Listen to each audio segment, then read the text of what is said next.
देश कुठे चाललाय ना आपण कुठे आहे बघा.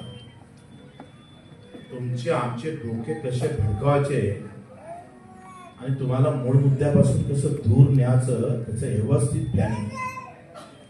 रोज मोठ्या राजकीय पक्षाच्या आयटी सेल आहे ते तुमच्या डोक्यात काय टाकायचं त्यांनी ठरवलंय. आम्ही किती काय टाकू दे, आम्ही मरू दे, रक्त सांगू दे, रक्तदान करू दे, पण कुठलं भाषण दाखवायचं, कोणाचं दाखवायचं, किती वेळ दाखवायचं, कशासाठी दाखवायचं, कोणासाठी दाखवायचं, हे तुम्ही जोपर्यंत लक्षात येणार नाही तोपर्यंत आम्ही पाहतोय खरा संघर्ष उभा राहू शकणार नाही.